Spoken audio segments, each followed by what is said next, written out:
অন্যায় করছো, মাফ চাও, আল্লাহ মাফ করবেন। অন্যায় করে বড় গলায় কথা বলতে হয় না। খুন করেছ, রক্ত ঝরিয়েছ, গুম করেছ, এখন তোমাদের কাজ হচ্ছে এই দেশ ও জাতির কাছে নিঃশর্ত ক্ষমা চাওয়া। বিদেশে বৈশা বৈশা মোবাইলে মোবাইলে কর্মীদেরকে উত্তেজিত করা, জাতির বিরুদ্ধে লেলায়া দেওয়া, এখানে অগ্নিকাণ্ড, ওখানে সন্ত্রাস, এইসব করে বাংলাদেশ আর ঢোকা যাবে না। বাংলাদেশের মানুষ জেগেছে, আরেকবার যদি পাওয়া যায় একটাকেও ছাড়া হবে না, একটাকেও ছাড়া হবে না। যারা অপরাধ করে নাই তাদেরকে ফাঁসিতে ঝুলতে হয়েছে, দেশ থেকে পালিয়ে পালিয়ে বেড়াতে হয়েছে। অথচ যারা সন্ত্রাসী লুটেরা ছিল, দেশের সম্পদ বিদেশে পাচার করেছিল, ওরা রাষ্ট্রের সর্বোচ্চ জায়গায় থেকে রাষ্ট্রের সর্বোচ্চ সুবিধা ভোগ করে বীর দর্পে চলেছে। আসামিরা চলেছে, অপরাধীরা চলেছে নিরপরাধীদের মতো। এটা হচ্ছে বিচারের নামে প্রহসনের কারণে। আল্লাহ বলেন, ফালা তুজলামু নাফসুন শাইআ, আমার আদালত কিন্তু এমন হবে না, আমার আদালতে কোনো জুলুম হবে না। বলে মানে কি? আরও ব্যাখ্যা দিচ্ছেন আল্লাহ তাআলা, ওয়া ইন কানা মিসকালা হাববাতিন মিন খারদাল, যদি কেউ দুনিয়ায় একটা সরিষা দানা পরিমাণ নেকি করে তাও হিসাবের জন্য আমি পাল্লায় ওঠাবো। কেউ যদি একটা সরিষা দানা পরিমাণও গুনাহ করে তাও হিসাবের জন্য আমি পাল্লায় ওঠাবো। হিসাবের জন্যে এই প্রক্রিয়াটাই যথেষ্ট, আর কিছু করার দরকার নেই। এই ছিল আয়াতের মোটামুটি তর্জমা। এই আয়াতকে সামনে রেখে মুফাসসিরিন ইকরাম হাসরের মাঠের মানুষের শ্রেণী করেছেন চারটা, মূলত পাঁচটা, আমরা চারটা নিয়ে কথা বলব ইনশাআল্লাহ। আপনারা বলেন আমার সাথে, কয় শ্রেণী? সবাই বলেন। এই চার শ্রেণী বোঝার জন্য একটা মূলনীতি বুঝেন, তখন শ্রেণীগুলো আপনারাও বের করতে পারবেন। বণিক সমিতির লোকজন তো আছে এখানে, মাজারি তো আছি আমরা। দাড়ি পাল্লায় পাল্লা থাকে কয়টা? বলেন। দুইটা। মাপার সিস্টেম হচ্ছে, এক পাল্লায় আপনি লোহা দিছেন, ধরেন ধান মাপবেন, কথার কথা, এক পাল্লায় লোহা দিছেন, পাশের পাল্লায় ধান দেন নাই, মাপা যাবে? বলেন। কেন যাবে না? আমি একটা জবাব শিখাইয়া দিচ্ছি। বয়ানের শেষ পর্যন্ত আমি জিজ্ঞেস করব, বারবার জিজ্ঞেস করব, শুধু এই একটা জবাবই দিবেন, কেন মাপা যাবে না? বলেন। এক পাল্লা খালি। বলেন, পাল্লা একটা। এটা যেহেতু পুরা আপনাদের কোনো দায়িত্ব নাই, একটাই দায়িত্ব দিলাম, খালি বারবার এটাই বলবেন। বলেন, পাল্লা একটা খালি। বলেন। আমি আবার জিজ্ঞেস করি, ঠিক মতো বলবেন।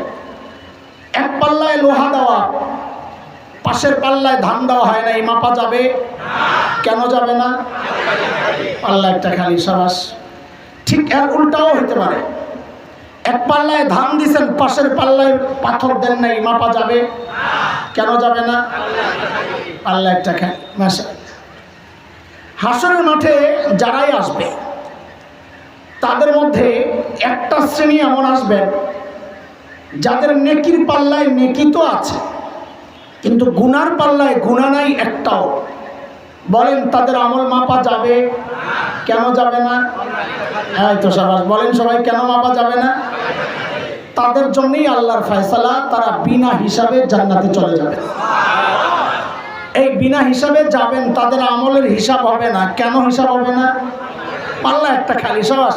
আপনাদের কাজ একটা দিলাম, দায়িত্ব, আর কোনো কাজ নাই। ঠিক আছে ইনশাআল্লাহ। হ্যাঁ, এটাই আজকে আপনার জন্য জিলাপি। বণিক সমিতি তারা জিলাপির ব্যবস্থা করে নাই, আজকের বয়ানের জিলাপি এটাই। আমি জিজ্ঞেস করব, খালি জবাব দিবেন। ঠিক আছে ইনশাআল্লাহ। আরেকটা শ্রেণী আল্লাহর আদালতে দাঁড়াবে, যাদের গুনার পাল্লায় গুনাহ তো আছে, কিন্তু নেকির পাল্লায় নেকি নাই একটাও। বলেন তো, তাদের আমল মাপা যাবে? কেন যাবে না? আল্লাহ একটা খালি। তাদের ব্যাপারে আল্লাহর ফয়সালা, ফালা নুকিমু লাহুম ইয়াউমাল কিয়ামাতি ওয়াজনা, আমি ওদের আমল মাপবো না। যেহেতু মাপা হবে না, হিসাব হবে না, তো বিনা হিসাবে জাহান্নাম। বিনা হিসাবে। কয় গ্রুপ গেল? আর আছে কয় গ্রুপ? দুই গ্রুপের এক গ্রুপে হয়তো নেকি বেশি হবে, আরেক গ্রুপের নেকি কম হবে, গুনাহ বেশি হবে। তাহলে কয় গ্রুপ হলো? চার গ্রুপ। তো যাদের নেকির পাল্লা ভারী হবে তাদের কি সিদ্ধান্ত আল্লাহ তাদের ব্যাপারে? আল্লাহ বলেন, সূরা জিলজালের মধ্যে আসছে, আল্লাহ বলেন, فَأَمَّا مَنْ ثَقُلَتْ مَوَازِينُهُ فهو في عيشة راضية যাদের নেকির পাল্লা ভারী আল্লাহ বলেন তারা জান্নাতি। যদি নেকির পাল্লা ভারী না হয় তাহলে গুনার পাল্লা ভারী হবে, তখন নেকির পাল্লা হালকা হবে। এদের ব্যাপারে আল্লাহর কি সিদ্ধান্ত? আল্লাহ বলতেছেন وَأَمَّا مَنْ خَفَّتْ مَوَازِينُهُ فَأُمُّهُ هَاوِيَةٌ যাদের নেকির পাল্লা হালকা গুনার পাল্লা ভারী আল্লাহ বলেন তারা জাহান্নামী। কয় গ্রুপ হয়েছে ভাই? এখন আমাদের আলোচনা একদম শুরু থেকে আবার। প্রথম শ্রেণী যাদের হিসাব হবে না। কেন হিসাব হবে না বলেন না? পাল্লা একটা খালি, বলেন কি? তারা কারা? আহলুস সুন্নাহ ওয়াল জামাআহ। আমাদের স্টেজে যে সমস্ত উলামায়ে কেরাম বসে আছে তাদের আকীদা হচ্ছে সমস্ত নবী মাসুম, নিষ্পাপ। কোন নবী জিন্দেগিতে কোনো গুনাহ করেন নাই। কেন করেন নাই ভাই, এটা আরেক প্রসঙ্গ, এখন আলোচনা করলে ওটা লম্বা হয়ে যাবে। বাকি জিজ্ঞেস করছি, এখন ভিতরে খসখস করবে, বলবে কি আস্তে এড়াইয়া গেল, বেটা জানে না, ওটা বলে না, আরেক ভেজাল। অনেক কারণ আছে নবীরা গুনাহ না করার। আমি একটা মৌলিক কারণ শোনায় দিই যেন আপনাদের দিল ইতমিনান হয়, বুঝেন, জানেন যে এই কারণে নবীরা গুনাহ করেন নাই। অনেক কারণের মধ্যে একটা মৌলিক কারণ ছিল যে নবীদেরকে আল্লাহ নিজেই গুনাহ থেকে বাঁচায় রাখছেন। এখন আবার প্রশ্ন আসবে, আল্লাহ নবীদেরকে কেন বাঁচাইলেন? এটার জবাব পাইবেন কোথায়? সূরা হজ একদম শেষ পৃষ্ঠায় 17 নম্বর পারা আল্লাহ বলেন, আল্লাহু ইয়াসতাফি মিনাল মালাইকাতি রাসূলান ওয়া মিনান নাস। আল্লাহ বলেন সমস্ত রাসূল, সে মানুষ হোক আর ফেরেশতা, আমি তাদেরকে আমি আল্লাহ নির্বাচন করেছি। বলেন নবী কার নির্বাচন? আরো জোরে বলেন। এখন আল্লাহর নির্বাচিত ব্যক্তিরা যদি গুনাহ করে তো আল্লাহর নির্বাচনটাই প্রশ্নবিদ্ধ হয়ে যায় যে আমাদেরকে গুনাহ থেকে বাঁচাইতে আপনি কাদেরকে নির্বাচন করলেন? তারা নিজেরাই তো গুনাহ করে। আল্লাহর নির্বাচন যেন প্রশ্নবিদ্ধ না হয় এই জন্য আল্লাহ নিজেই সমস্ত নবীকে গুনাহ থেকে বাঁচায় রাখছেন। যেমন হযরত ইউসুফ আলাইহিস সালাতু ওয়াস সালাম, নাম শুনছেন? কেমন ছিলেন? আমার মতো কালো? কেমন? সবচাইতে সুন্দর। এর চেয়ে সুন্দর আল্লাহ কাউকে বানান নাই, বানাবেনও না। তবেটা একদম সাথে সাথে বলবেন, কোনো রকমের থামা ছাড়া। আল্লাহ এর চেয়ে সুন্দর কাউকে বানান নাই, বানাবেনও না, তবে শ্বাস ফালান ছাড়া। বলেন ঠিক করে, আল্লাহ এর চেয়ে সুন্দর কাউকে বানান নাই, বানাবেনও না, তবে। বলে তবে আবার কি? তবে আমাদের নবী ছাড়া সাল্লাল্লাহু আলাইহি ওয়াসাল্লাম বলেন না, আমাদের নবীর সৌন্দর্যের সাথে দুনিয়ার কোনো সৌন্দর্যের মিলবে না, এটা আলাদা। বলে মানে কি? হযরত ইউসুফ ছিলেন ফর্সা সুন্দর, আর আমাদের নবী, আমার নবীর চোখের দিকে তাকালে মনে হতো এর চেয়ে সুন্দর চোখ আর হইতে পারে না। আমার নবীর নাকের দিকে তাকালে মনে হতো এর চেয়ে সুন্দর নাক আর হইতে পারে না। আমার নবী যখন হাসি দিতেন মনে হতো এর চেয়ে সুন্দর হাসি আর হইতে পারে না। আমার নবীর সৌন্দর্যটা আলাদা। তো হযরত ইউসুফ এত সুন্দর, মোল্লার প্রেমে পড়ছে জুলাইখা, এমন পাগল হয়েছে। হযরত ইউসুফ তো একদম রিজেক্ট করে খালি। দাদা একদিন একদম অন্দর মহলে ঢুকাইছে। 7টা তাফসীর কিতাবে আসছে 7 দরজার ভেতরে, মানে 7 রং ক্রস করছে। ঢুকাইয়া বাঁদিকে বলেছে দরজা বন্ধ করে তুমি চলে যাও। আচ্ছা, দরজা বন্ধ করে চলে যাওয়ার জন্য দরজা কোন দিক দিয়ে বন্ধ করবে? ভেতর দিয়ে না বাইরে দিয়ে? ভিতরে বন্ধ করলে তার যেতে পারবে না। এটাও বলছি যে কারণ আছে, আমি এইটার কারণে পরে বলবো কেন দরজারি বাহির দিয়ে বন্ধ করলাম ইনশাআল্লাহ। তো সব বন্ধ করে চলে গেছে। হযরত ইউসুফ পড়ছেন মহা মুসিবত, কারণ তিনি দেখতেছেন এখান থেকে বের হওয়ার কোনো রাস্তা নাই। তো তিনি কি করছেন? তিনি আল্লাহর কাছে সাহায্য চাই একটা চিৎকার দিয়েছেন। কোরআন আল কারীমের সূরা ইউসুফ এই গল্প পর্বের বড় মজার গল্প। 23, 24, 25, 26, 27 এই আয়াতগুলোতে পুরা গল্পটা আল্লাহ এনেছেন। আল্লাহ বলেন, وراودته التي هو في بيتها عن نفسه وغلقت الأبواب وقالت هيت لك قال معاذ الله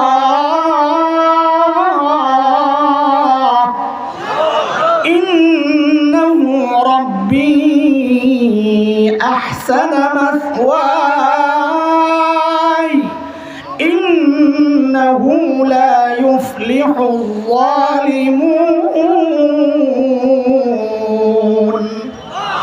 ডাক দিছেন কারে তো আল্লাহ 24 নম্বর আয়াতে আল্লাহ বলতেছেন আমি কাযালিকা লিনাসরিফা আনহু সুআল ফাহশা আমি আল্লাহ নিজে বাঁচাইয়া দিছি তো হযরত ইউসুফকে বাঁচাইছেন কে আল্লাহ কিভাবে বাঁচাইছেন পরবর্তী আয়াতগুলোতে আসছে আল্লাহ বলতেছেন ওয়াস্তাবাকাল বাব وقدت قميصه من دبر وألف يا سيدها لدى الباب